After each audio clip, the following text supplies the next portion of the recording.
Bienvenidos a La Toga, un espacio de diálogo con juristas del capítulo occidente del Ilustre Nacional Colegio de Abogados de México.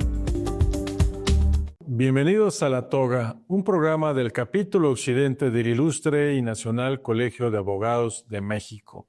Y hoy vamos a hablar de un tema de la mayor importancia, del mayor interés y que es dominado ampliamente por nuestro invitado, el doctor Horacio León Hernández, quien es además magistrado en retiro, fue presidente del Tribunal de lo Administrativo del Estado de Jalisco y es maestro de tiempo completo en la Universidad de Guadalajara. Y además también tenemos la fortuna que es el coordinador de la Comisión de Derecho Administrativo en el capítulo occidente. Doctor Horacio León, bienvenido. ¿Cómo estás? Al programa. Muchas gracias. Y pues hablar de la ciudad, del derecho a la ciudad. Sí, un gran tema, un tema palpitante, un tema no solo vigente, sino que está generando cambios en las percepciones del ámbito de los ciudadanos, de las instancias gubernamentales, de los organismos sociales, académicos, de los activistas, porque la vida de las ciudades involucra muchos aspectos.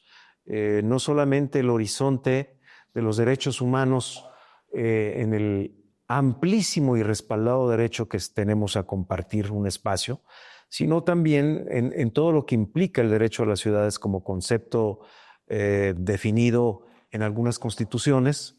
Por ejemplo, la Ciudad de México, el Estado de Yucatán ya lo tienen establecido, la Ley de Asentamientos Humanos, pero a mí me gustaría aterrizar este gran tema frente al fenómeno de lo urbanístico y sus implicaciones técnicas y prácticas en los enfoques que tiene, aparte de la vida del ciudadano, el enfoque gubernamental y el enfoque de litigio que nos ha llevado a conocer esto en el ámbito de los tribunales administrativos. Este concepto de derecho a la ciudad, por lo que acabas de señalar, ¿parte de una idea de derechos humanos, derechos fundamentales, o está centrado en el derecho urbanístico? ¿No? Parte de un derecho humano ya reconocido ampliamente.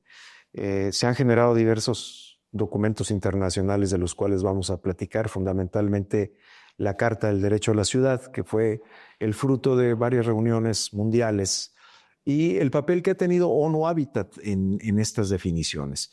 A mí me gustaría, porque es algo que se maneja mucho en el discurso mediático, en el discurso político, y en el ámbito de algunos especialistas, cuando hablamos de lo urbanístico. Y lo urbanístico, pues, es un conjunto de elementos normativos, arquitectónicos, habitacionales, ecológicos, que convergen en una estructura sobre la cual se desarrollan los grandes temas que definen las obras que van creando y construyendo las ciudades.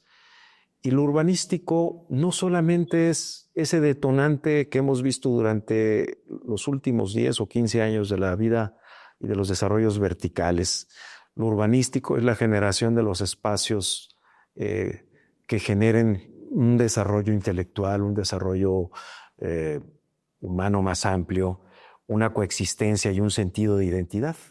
Entonces, el gran fenómeno de lo urbanístico en ciudades como Guadalajara o en esta zona metropolitana lo estamos viendo en dos grandes vertientes que no lo son nada más. Desarrollos verticales a ultranza, la ocupación del espacio, del suelo, por desarrollos verticales y todo lo que implica su proceso constructivo, y las grandes obras que quieren significar la trascendencia de un gobierno municipal o de un gobierno estatal o de un gobierno federal, que se convierten en los íconos, en los enclaves de su percepción del desarrollo, pero que tampoco le abonan mucho a la vida de las ciudades. Es decir, son grandes obras que pueden ser justificadas o necesarias, pero no necesariamente abonan a todo lo que es la vida de lo urbanístico. El marco legal de la vida de lo urbanístico, pues lo tenemos en primer lugar, aunque en diferentes conceptos, en el artículo 4 constitucional. Este artículo 4 constitucional, que habla de biodiversidad, habla de un manejo pluricultural de conocimientos y de innovación, y que, por ejemplo, habla de un aspecto de las ciudades, por ejemplo, el derecho a la salud. en la forma integral y gratuita en la que debe de garantizarse por el Estado, es parte del derecho de la ciudad. El desarrollo y bienestar que significan el ambiente, el medio ambiente sano. Relacionado con la salud también, entonces. Y por supuesto que medio ambiente es salud, y medio ambiente es capacidad de realización, capacidad de coexistencia y capacidad de conservación. Y lo podremos ligar muy bien a un tema que es el artículo 25 constitucional que habla del desarrollo sustentable. Y el desarrollo sustentable, pues es un concepto que debe estar muy involucrado en el ámbito privado, en el ámbito social y en el ámbito público como política. Que las ciudades deben tener un desarrollo sustentable significa la armonía y la coordinación entre todos los elementos del desarrollo, sin trastocar valores fundamentales como sería el del medio ambiente. Fíjate que también el artículo 4 consagra uno de los derechos más importantes del mundo hoy por hoy, que es el derecho al agua. A una disposición, a un acceso y a un saneamiento del agua, y a un agua suficiente, salubre, aceptable y asequible. Un gran tema que tiene que ver con la vida económica, con la salud, con la vida de las ciudades y de sus habitantes, y que está cada día con mayor riesgo por la falta de previsión, por la falta de las obras de gran trascendencia para lograrlo, y porque está depositado en organismos, este derecho en organismos que no siempre están funcionando con la debida eficiencia, con la calidad de la administración y con la capacidad técnica para buscar no solamente las fuentes, sino evitar las grandes fugas del agua que tiene el agua, no obstante el valor económico y el valor fiscal que se le ha dado para poderlo convertir desde el punto de vista tributario en un derecho. El derecho a la vivienda también es parte del derecho a la ciudad, el derecho a la identidad, el derecho a la alimentación, el derecho a los bienes y servicios. Y hay algo que consagra este artículo en su última parte. Bueno, también el derecho a la movilidad. Y hay una parte que consagra el último párrafo de este artículo, que es una reforma última, la última fue en el 2014, que habla del deber del Estado de proporcionar presupuestos suficientes y oportunos bajo un principio de progresividad para la vida de las ciudades. Y creo que esto es lo que nos permite tener un fundamento y una idea muy clara de lo que representa el basamento constitucional. Y aquí me gustaría pasar, Alberto, a una ley que es una ley de avanzada que se dio en el sexenio de Enrique Peña Nieto, que es la Ley General de Asentamientos Humanos, Ordenamiento Territorial y Desarrollo Urbano, cuyos ejes básicos es el generar normas e instrumentos de gestión y uso del territorio y los asentamientos humanos con respeto a los derechos humanos, que se convierte en un eje fundamental del desarrollo de las ciudades. Esta ley estableció con mucha más claridad las reglas de concurrencia entre la Federación, los estados y los municipios en las políticas de asentamientos urbanos y desarrollos urbanos. Hay una facultad concurrente y hay facultades delimitadas por cada uno de estos ámbitos de poder y de ejercicio gubernamental. Pero aquí, hoy por hoy, hay que destacar el papel que tienen los municipios en la política del uso de suelo. En la reforma del artículo 115 de 1993 se les dio esta gran facultad. Y entonces encontramos que los municipios entienden en una parte esta capacidad y esta potestad pública, pero en otra parte está ampliamente distorsionada.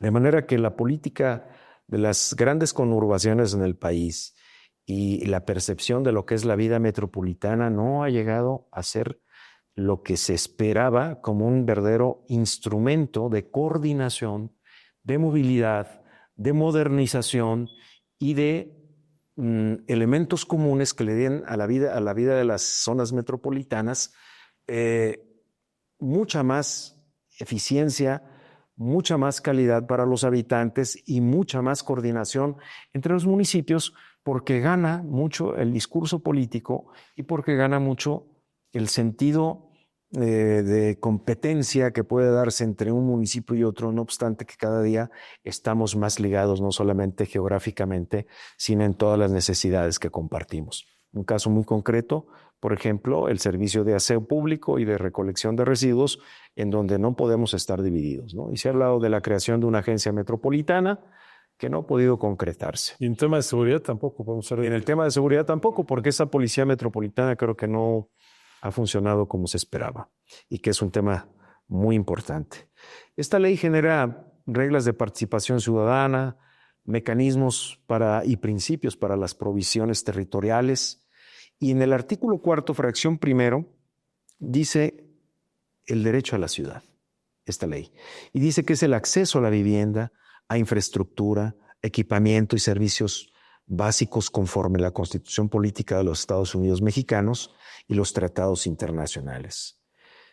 Se hablan como principios la equidad y la inclusión, el derecho a la propiedad urbana, que es un gran tema que hoy por hoy está no solamente establecido como derecho constitucional, sino también con nuevos enfoques se ha tratado de modificar o de controvertir un tanto estos derechos de propiedad, y más adelante podré platicar de cómo se ve perturbado el derecho de propiedad cuando se cambia drásticamente el uso de suelo, cómo se puede desvalorizar el concepto original de propiedad y cómo algunos propietarios tienen que asumir pérdidas con relación a estos cambios que generan los cambios de zonificación y de planes que generan los municipios y los permisos que otorgan los ayuntamientos para estas grandes edificaciones que vienen a irrumpir un concepto tradicional o un concepto con el que fue adquirida una propiedad en otros tiempos y en otras circunstancias. La política de desarrollo urbano debe tener, según esta ley, coherencia, racionalidad, participación democrática, productividad, eficiencia, protección y progresividad, resiliencia, seguridad urbana ante riesgos y sustentabilidad, que creo que es algo que debemos tener muy en cuenta. Quiero platicarles, por ejemplo, de lo que dice la Constitución Política de la Ciudad de México respecto del derecho a la ciudad. Dice que la Ciudad de México debe garantizar este derecho como el uso y usufructo pleno y equitativo de la ciudad, fundado en principios de justicia social, democracia, participación, igualdad, sustentabilidad, respeto a la diversidad cultural y a la naturaleza y el medio ambiente. O sea, trata de englobar prácticamente todos los conceptos convergentes en este derecho a la ciudad. Y dice que es un derecho colectivo que garantiza el ejercicio pleno de los derechos humanos y la función social de gestión y de justicia territorial e inclusión equitativa sobre los bienes públicos. Fíjate qué ponderación de principios que se antojan muchas veces inalcanzables en la realidad ante ciudades que están prácticamente desbordadas, no solamente por su número de habitantes, sino por la incapacidad técnica y presupuestal de generar las coberturas suficientes para los habitantes de una ciudad. Y remata esta Constitución, esto sí, con conceptos de avanzada, con el artículo 13 y dice: una ciudad habitable es aquella que garantiza un medio ambiente sano, es aquella que genera los elementos para la preservación y restauración del equilibrio ecológico. Y bueno, dice que para el cumplimiento de estas disposiciones habrá que regular y proteger de la manera más amplia los derechos de la naturaleza conformada por un ecosistema y un ente colectivo. Yo creo que por definiciones y por conceptos no escatimaron los legisladores de la Ciudad de México, pero bueno, yo creo que los aspectos de las administraciones y la realización que deben tener estos conceptos pues están todavía muy, muy, muy a la mitad. Quiero ligar a esta charla un gran concepto de corte no solamente jurídico y consagrado en la jurisprudencia, sino también con aspectos cualitativos muy definitivos, que es el derecho a la buena administración, como un derecho humano, ¿no? Y se dice que todos los seres humanos tenemos derecho a una buena administración, y dice este artículo 7 de la Constitución de la Ciudad de México, de carácter receptivo, eficiente y eficaz, y dice que consiste en recibir primero servicios públicos de calidad, continuos, regulares, uniformes, conforme el concepto técnico y jurídico de lo que es el servicio público. Prácticamente consagraron esta parte de la doctrina de lo que es el servicio público, pero aquí habrá que ligarlo siempre al aspecto de los derechos humanos. Por cierto, decir que los servicios públicos están integrados también al gran concepto de la seguridad pública, porque mantener los servicios, conservar los servicios, eficientar los servicios y vigilar la prestación de los servicios es parte del concepto de seguridad que tenemos con relación a nuestra ciudad. Y además es una forma de percibir y evaluar la eficiencia de las administraciones públicas. Creo que lo que más incide y lo que más duele y donde más podemos ver reflejados el tema de la contribución, pues es en la calidad de los servicios públicos. Y ahí es donde emitimos nuestros juicios y nuestro sentir con relación a la calidad de los gobiernos que tenemos en las ciudades. También la administración pública, dice esta Constitución de la Ciudad de México, es garantizar audiencia previa en la relación con la autoridad, es tener acceso a los expedientes que tenemos como administrados y es determinar una carta de derechos y obligaciones respecto de los servicios públicos. La Corte ha definido que el derecho a la ciudad es no solamente un derecho humano de acceso amplio, sino también es una forma de regular la actuación pública. Entonces, el derecho a la buena administración es un gran concepto jurisprudencial, doctrinal y ahora de corte constitucional, al menos en la Ciudad de México, porque obliga a las administraciones a tener un frente diverso de cobertura, de calidad, de eficiencia, de transparencia, y también tiene mucho que ver la buena administración con el tema de la corrupción y de los sistemas que se han implementado todavía en camino y todavía en formación con relación a los controles que se pueden tener para la aplicación de los recursos en las ciudades.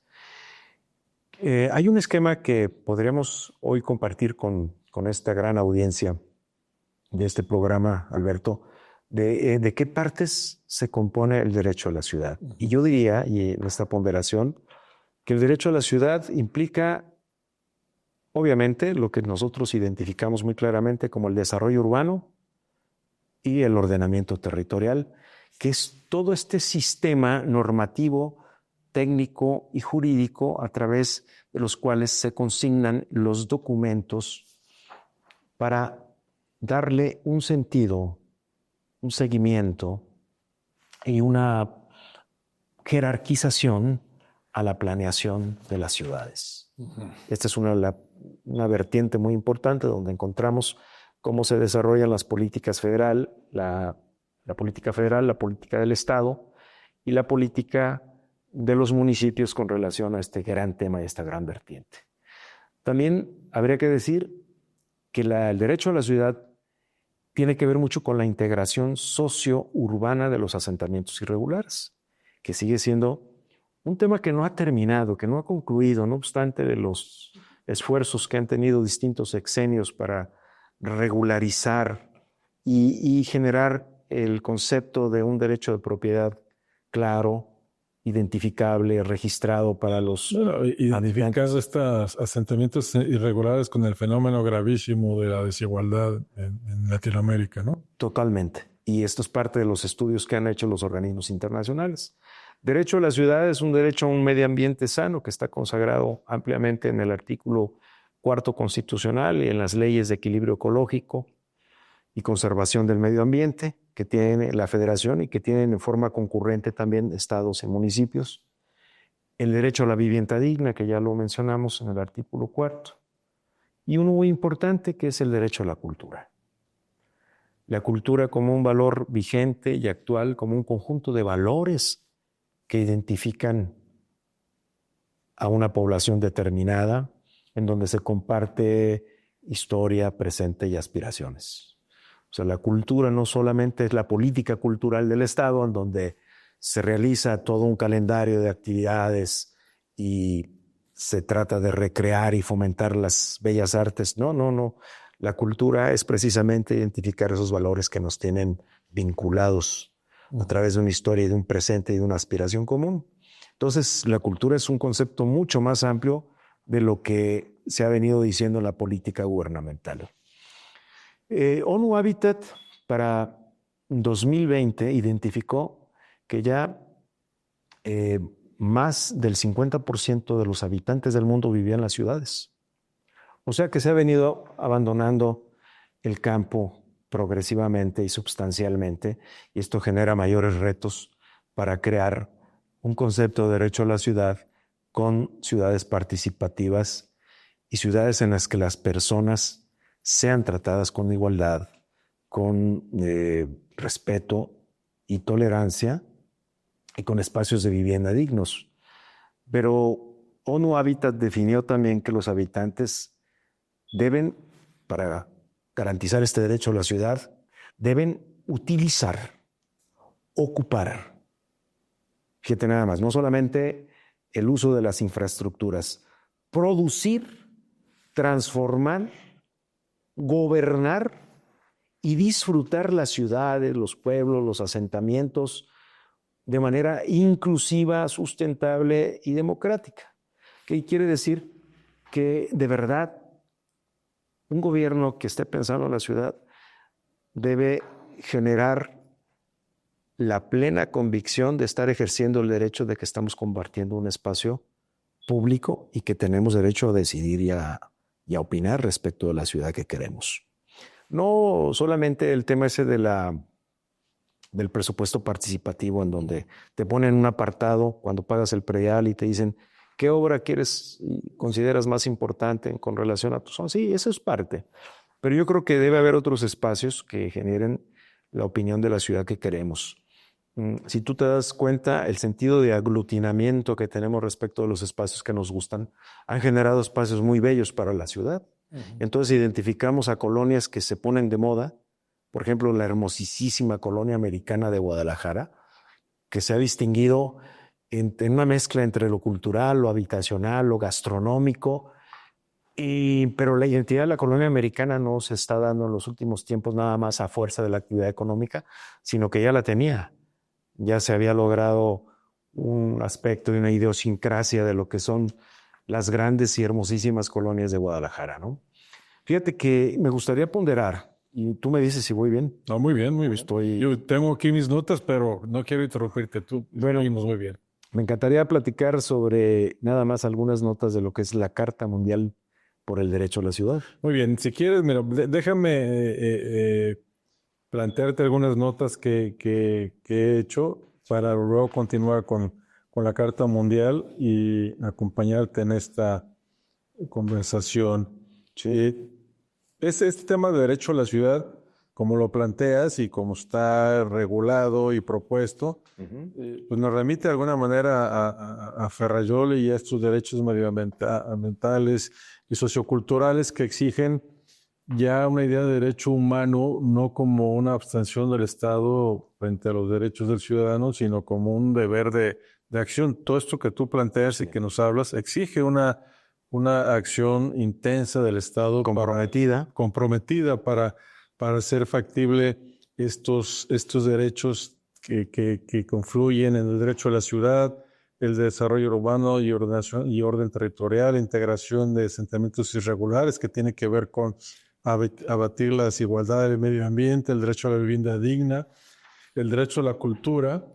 Y esto me remite de alguna manera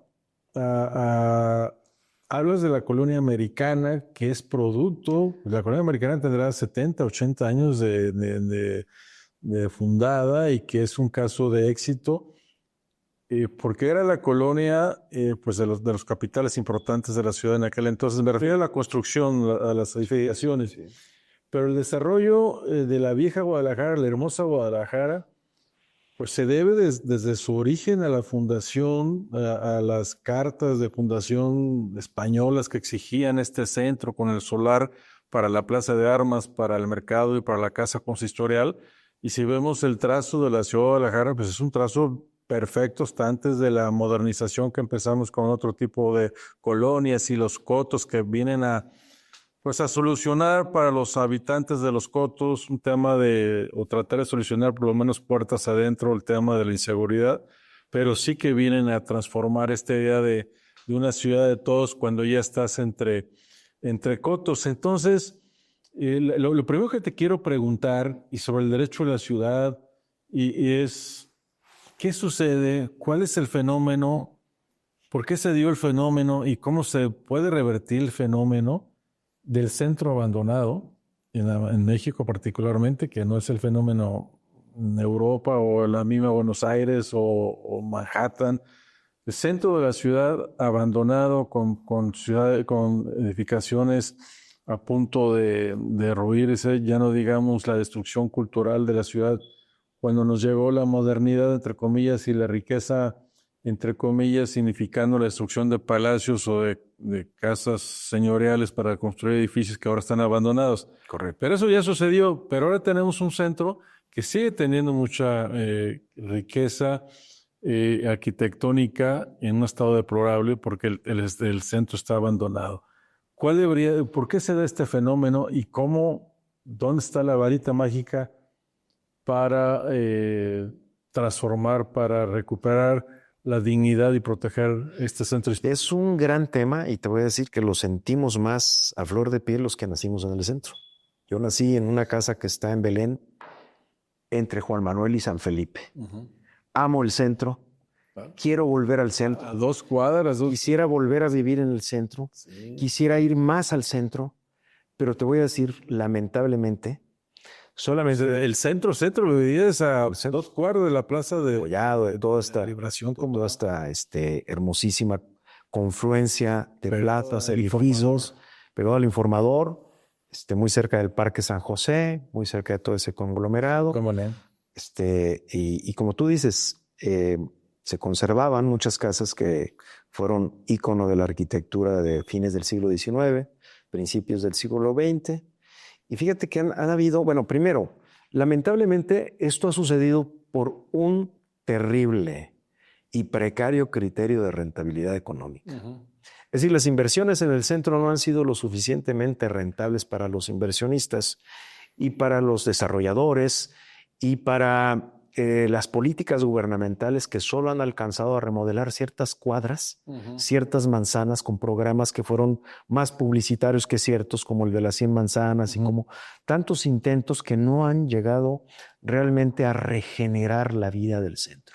Uh-huh. Y regenerar la vida del centro significa no solamente generar espacios bonitos o rescatar algunos, uh-huh, que todavía son rescatables con una gran inversión que deberías promover desde el ámbito del gobierno federal en la conservación del patrimonio histórico. Pero ¿cómo? ¿Con recursos, con incentivos? ¿Cómo auxilias a ese propietario que quizás no tiene los recursos, pero tiene la propiedad y está en esos programas gubernamentales, política fiscal y generar un ambiente de seguridad? Uno de los grandes problemas del centro es su terrible inseguridad, uh-huh, su aspecto deplorable a partir de las 4 o 5 de la tarde. No hay una política social para incorporar a gente que está deambulando, uh-huh, por las calles y que las está nada más generando en un aspecto realmente muy triste. Hay algunos empresarios que son loables, que han invertido en la cuestión de hotelería. Uh-huh. Y yo les pregunto con todo el afecto y con todo el gusto de que estén estos espacios en Guadalajara. ¿Y qué hacen tus huéspedes saliendo de este espacio tan hermoso que es el hotel cuando empiezan a caminar por las calles del centro? Y no me han podido responder porque no tienen el soporte de una autoridad municipal que realmente esté regenerando el centro. Más allá de una vigilancia policíaca condicionada, que realmente funciona más como una política de complicidad con lo que se está dando ahí con otro tipo de comercio, y no con un aspecto realmente que preserve y que genere una sensación de pertenencia y de seguridad al centro de la ciudad. Hoy por hoy, los principales comercios que se situaban ahí y que ir a comprar al centro era realmente la garantía de encontrar todo, se ha ido restringiendo. El concepto americano de las plazas comerciales empezó a arrebatarle vida al centro. De manera que yo creo que debería hacerse un esfuerzo conjunto entre... ha habido muchos patronatos del centro histórico y ha habido quienes los han... Este esfuerzo del patronato del Paseo Alcalde parece que es loable y tiene una buena intención y una buena idea. No han logrado cuajar muchas cosas. Yo también he circulado por ahí y veo más o menos el mismo panorama que te estoy diciendo, de inseguridad, de no relanzamiento y de no mucha inversión en la parte de quienes podrían hacer esto, porque, te voy a decir por qué. Porque tienen cierto que la gente de Guadalajara ya no vamos al centro. Y yo quisiera ir más al centro con muchas más garantías. Oye, pero hace 30 años no íbamos a Chapultepec. Chapultepec íbamos porque era una zona de oficinas, pero no era una zona recreativa. Pero antes, cuando yo llegué a Chapultepec, que también viví por ahí 27 años, era Lafayette. Y era la zona rosa de Guadalajara. Y entonces eran las casas hermosísimas que destruyeron bajo el concepto que tú dijiste de rentabilidad para hacer algunos edificios que destruyeron casas hermosísimas. Entonces, no ha habido una visión de gobernantes. Fíjate, recuerdo muy bien cuando se cambió el piso de los camellones de Chapultepec a un mosaico que se usó en los 70s en el centro de Guadalajara. Sí, el rojo y blanco. Pero eso es todo. Sí. Pero no se regeneró y hoy Chapultepec es taquerías, bares, restaurantes. No hay ninguno que valga la pena. Bueno, en las calles aledañas sí, en la Americana sí. En la avenida. Expander, y un tianguis, un tianguis ahí, un poquito.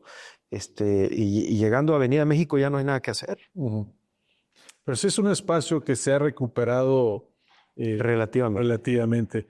Y entiendo parte de la idea del Paseo Alcalde de recuperarlo, pero evitar los giros de antros y bares y demás, que sea un espacio un tanto más cultural. Y hay otro concepto que señalaste de manera, me parece muy interesante, y también quiero provocarte con una pregunta que hablas del derecho a la buena administración. Sí.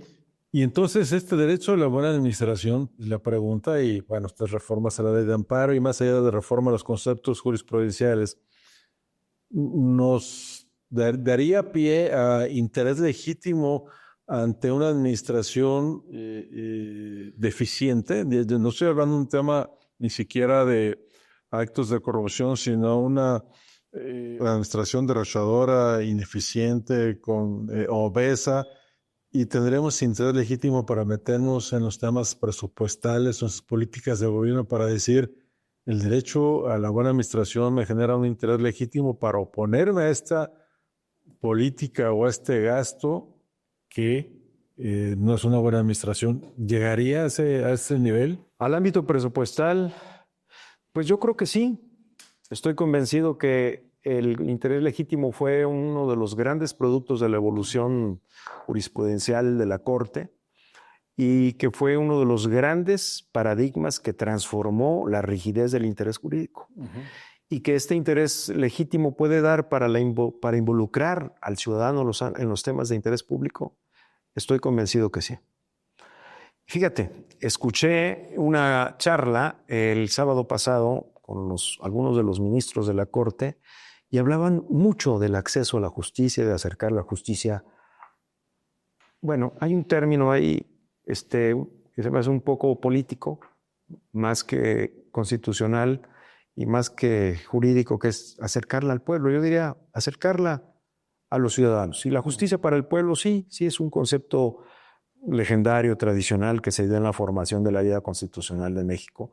Pero está bien. Entonces, acercarlo es no ponerle trabas al interés legítimo, no ponerle cartabones ni conceptos rígidos que ya distorsionen lo que la jurisprudencia fue logrando en relación, por ejemplo, al tema urbanístico. Recuerdo una tesis de jurisprudencia que se dio aquí en el tercer circuito que decía, sí, si tú quieres, en los grados que tiene el interés en la medida cautelar, decía, si tú quieres obtener una medida cautelar, no basta con decirte habitante. Debes al menos demostrar indiciariamente la afectación a tu interés o al interés. El de mi coexistencia como habitante en una zona o el de mi derecho de propiedad, que sería el interés jurídico. No, el de mi coexistencia. Claro. Y entonces empezaron a consagrarse y a definirse los intereses colectivos y las acciones colectivas. Toda esta construcción de la que hemos hablado en los últimos meses con la reforma a la ley de amparo es la que vemos que se puede desfigurar bajo la definición de interés público. Y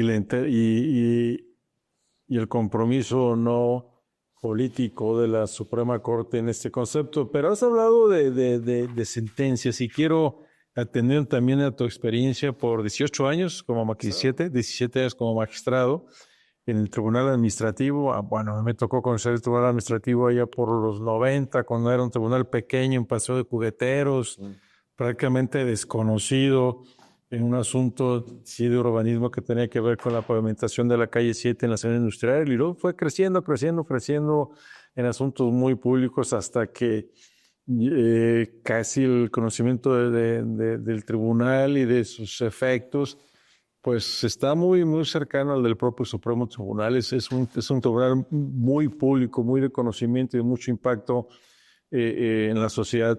Y esa es la pregunta.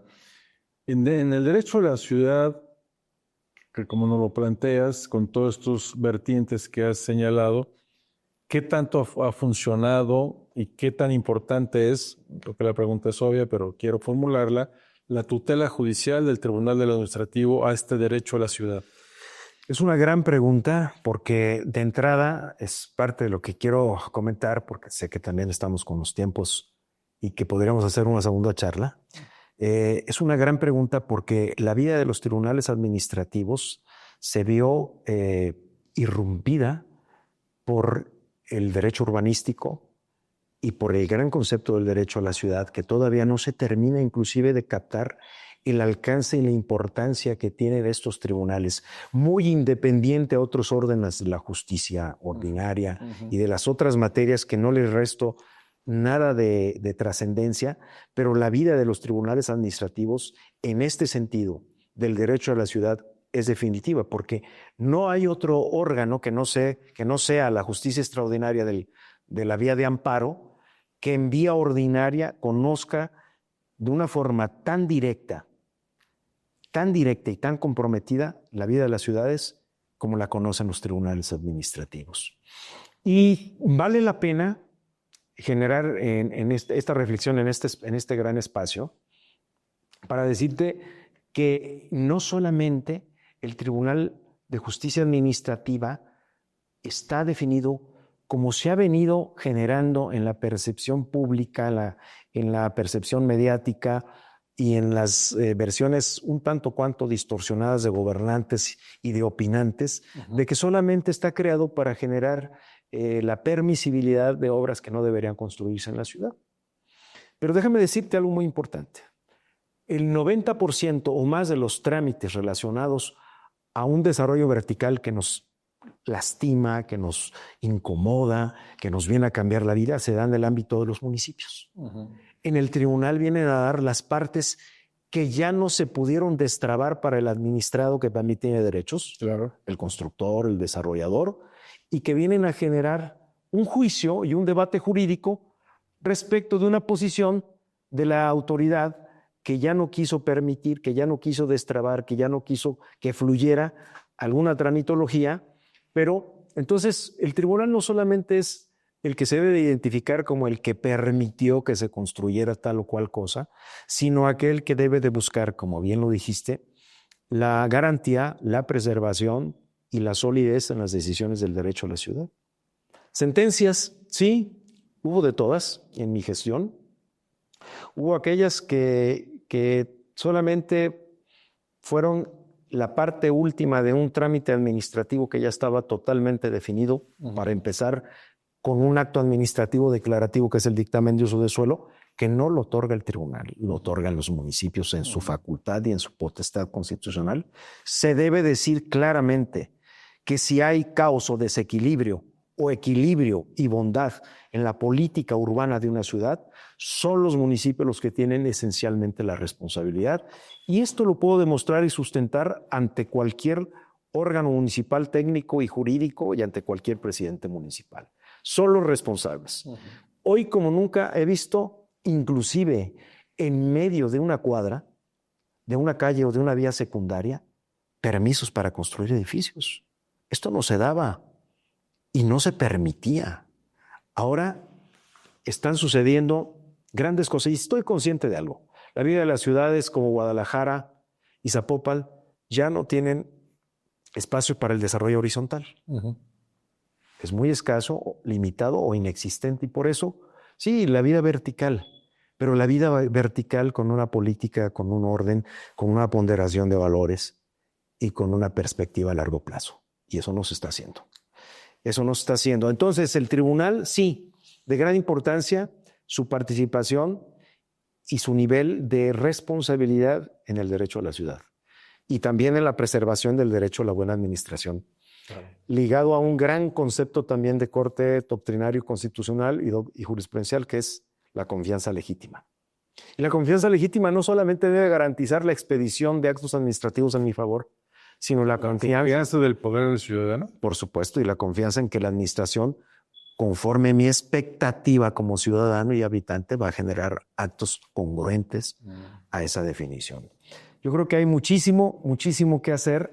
A ver, Horacio, para cerrar, antes de ya que cierras con el tema de la carta que nos quieres exponer, pero estamos hablando de ciudad, del derecho a la ciudad, pero quisiera que me definieras qué es la ciudad y a partir de qué un desarrollo, un conjunto de viviendas es una ciudad. La ciudad se puede entender, bueno, hay muchas definiciones técnicas, como un conglomerado demográfico limitado por una circunscripción territorial y por un límite, una demarcación política, pero la ciudad es mucho más. Pero a partir de qué población y de qué servicios podemos considerar que algo ya es una ciudad, o no tiene que ver con un referente poblacional. Sí, hay muchos estudios técnicos. La ONU ha definido, y te lo quiero aquí establecer, hizo un estudio muy interesante en coordinación con Infonavit, también fue en el sexenio de Enrique Peña Nieto, que se llamó el Índice Básico de las Ciudades Prósperas. Y hay parámetros muy interesantes que generan la percepción de lo que es una ciudad y cuando una ciudad con ciertos indicadores se convierte en una ciudad inclusive próspera o débil. Infraestructura de desarrollo, acceso a las tecnologías de comunicación, áreas verdes per cápita, número de estaciones de monitoreo, tratamiento de aguas residuales, generación de energía renovable, y todo esto incide en la calidad de vida, salud, educación, seguridad y protección, espacios públicos, equidad, sostenibilidad ambiental, gobernanza y legislación urbana, que en eso creo que hemos avanzado mucho en toda la legislación. Pero entonces, ¿cómo se caracterizó, por ejemplo, una ciudad de Guadalajara de acuerdo a estos parámetros y a esta medición integral del desarrollo urbano? Como una ciudad, sí, próspera, pero deficiente en algunos indicadores ambientales, en el sentido de integración de la población a mayores elementos de desarrollo. Y entonces, una ciudad no solamente se mide por su cantidad de habitantes, ni por las avenidas, ni por los centros comerciales, ni por la hotelería, ni por la muestra bonita de la ciudad, sino por la calidad de vida de sus habitantes, y esto sí es determinante. Y se hizo un estudio de más de 400 municipios en el país y se notaron, pues obviamente, los grandes contrastes en la implementación de las políticas de desarrollo, porque México se significa en gran medida por su desigualdad en las condiciones de prosperidad. A mí me gustaría terminar con algo, si me permites. Sí, por favor. Que es cómo se da la entramada de la vida de las ciudades en el terreno ya de la práctica y de la intervención de autoridades, del tribunal, de los ciudadanos, de los desarrolladores. Y este es un juego que pareciera dialéctico, Porque hay una conducta de la autoridad que es nuestro referente inmediato, ¿no? Cuando hacemos un trámite, y claro, ellos tienen una estructura técnica y jurídica para determinar un uso de suelo o otorgar una licencia. Pero también el trastorno de la función pública genera repercusiones económicas y sociales de altísima incidencia en la vida y la calidad, porque pueden equivocarse o pueden premeditadamente generar un tipo de permisos y de tramitología en contra del Estado de Derecho, por ejemplo, la calidad de vida y el derecho a la ciudad. Por cierto, el Código Urbano, en el artículo del Estado de Jalisco, en el artículo 357, genera una acción para detener, modificar, suspender decisiones de uso de suelo que afecten otro gran concepto que es la calidad de vida. ¿Y qué es la calidad de vida? Pues un conjunto de elementos que integran mi desarrollo armónico con mi ciudad y con el medio ambiente. Entonces, calidad de vida pueden ser las afectaciones de muchas cosas. Agua, movilidad, repercusiones hasta lo que hemos visto como calidad del aire, asoleamientos, el ruido. Entonces, están por otro lado los desarrolladores con modelos de inversión que ya conocemos, donde puede haber apego o no a la normatividad, y entonces surge un valor que ponderó la Corte en un cuaderno que se llama El Derecho a la Ciudad del año 2014, que por cierto estaba de presidente el exministro Saldívar, con otra visión, y entonces se hablaba de la necesidad de armonizar, y se habla, el interés económico con el entorno ambiental y la sustentabilidad, que es el gran reto de las ciudades. Ahora, ¿cómo se da el fenómeno urbanístico y cómo interactúan sus protagonistas? Pues primero estamos los ciudadanos, los habitantes. Luego nos podemos convertir en compradores, o en afectados, o en beneficiados con las grandes obras urbanísticas y con el control del medio ambiente. Allí tenemos una participación individual porque tenemos todavía la cultura de que unirnos respecto de valores colectivos no es la parte más funcional, pero es la más efectiva que podemos tomar. Las autoridades pues tienen un amplio espectro de regulación, que es el uso de suelo, la clasificación de los vocacionamientos, donde convergen razones técnicas, jurídicas, pero se debe tomar el pulso social, el pulso económico, y todo se refleja en un gran producto jurídico que se llama el acto administrativo, que hay de regulativos, declarativos. ¿Y por qué se dan los grandes litigios o los litigios dentro del urbanístico? Cuando el marco legal y urbanístico es aplicado indebidamente, entonces se dan cuestiones como negativas expresas a los actos administrativos que pretende un desarrollador o un simple ciudadano que quiere construir o modificar su casa. ¿Por qué nace litigio en materia urbanística? Porque hay silencio administrativo de las autoridades cuando deben contestar, y en una forma irresponsable quieren que sea el tribunal el que diga lo que ellos debieron decir. Claro. Tienen el deber de contestar de acuerdo al artículo 8 constitucional. Los usos de suelo, la licencia, la habitabilidad pueden estar viciados de nulidad, sí. Y por eso existen muchos litigios donde existen terceros afectados que promueven la invalidez de los actos administrativos. Pero también se da otro tema. La competencia o la desleal competencia entre constructores generó una actividad profesional jurídica no muy ortodoxa, en donde un constructor veladamente quiere impedir el desarrollo de otro constructor que es competencia. Yo terminaría diciendo... Y se valen de algunos operadores jurídicos, entre comillas, para esos fines. Así es. Y entonces se hace una especie de tráfico en lo urbanístico. Y yo quisiera terminar con una percepción personal. Las ciudades, como dijo el gran cronista de la ciudad, son alma y piedra. Son alma porque conjugan toda la gama de sentimientos y aspiraciones, historia y pertenencia de unos habitantes. Piedra porque a través de lo que han sido las grandes construcciones que simbolizan una ciudad se conserva precisamente y se registran precisamente las grandes etapas y las grandes escenas que han construido jurídica, política y socialmente una ciudad. Entonces la ciudad es un espacio compartido, es un espacio de pertenencia, pero debe ser cada vez más nuestra. Pues excelente, muchas gracias Horacio por esta primera, porque ya lo señalaba, pues para otra plática. Al fin y al cabo concluiría hablando de derecho, la ciudad es comunidad y la comunidad es fraternidad, y todo esto, pues el derecho también es fraternidad, porque el derecho está siempre pensado en relación con nosotros. Así que muy agradecidos, Horacio, y a ustedes invitado para regresar y seguir, que sigas compartiendo toda esa pasión que tienes por el derecho administrativo y en este caso. Muchas gracias a ti, Alberto, y al colegio y a todos los que siguen este gran programa. Muchas gracias a todos ustedes. Hasta el próximo programa. Muy buenas tardes.